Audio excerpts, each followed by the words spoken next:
അമ്മ ചോദിച്ചു കൊച്ചെന്തേന്ന്. ആ അമ്മ ചോദിക്കുവാണ് പൊന്നെന്തേ.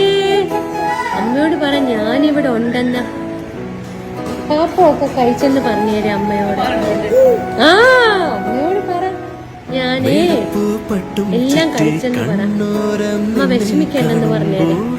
കേട്ടോ? സുഹൃത്തുക്കളെ, കോട്ടയം കാഞ്ഞിരപ്പള്ളിയിലെ ഒരു ഡേ കെയറിൽ നിന്നുള്ളൊരു കാഴ്ചയിൽ ആ കുഞ്ഞ് എത്ര കംഫർട്ടല്ല അവരെ കയ്യിരിക്കുമ്പോൾ. ഒരു അമ്മയുടെ സ്നേഹം, ലാളന, പരിഗണന എല്ലാം കിട്ടുന്നുണ്ട് ആ കുഞ്ഞിനെ അവരിൽ നിന്നിട്ട്. ജീവിതത്തിൻ്റെ പല സാഹചര്യങ്ങളും ജോലി സംബന്ധമായ ചിലപ്പോൾ നമ്മുടെ കുഞ്ഞുങ്ങളെയൊക്കെ ഡേ കെയറിൽ കണ്ട ചില സിറ്റുവേഷനൊക്കെ വന്നേക്കാം. ആ സമയത്ത് ഇതേപോലെ കുഞ്ഞുങ്ങളെ സ്വന്തം മക്കളെ പോലെ പൊന്നു പോലെ നോക്കുന്ന ഇതേപോലെ ഡേ കെയറൊക്കെ ആയിരിക്കണം അല്ലേ. എത്ര എന്തൊരു ആ ഒരു അമ്മയുടെ കൈ ഇരിക്കുമ്പോൾ തന്നെ എത്ര കംഫർട്ടാണെന്നുള്ളത് കാണുമ്പോൾ നമുക്കൊരു കേവലം ഒരു വീഡിയോക്ക് വേണ്ടി എടുത്തതല്ലെന്ന് തീർച്ചയായിട്ടും നമുക്ക് ഇതിൽ നിന്ന് മനസ്സിലാക്കാൻ സാധിക്കും. ഒരുപാട് സന്തോഷം തന്നൊരു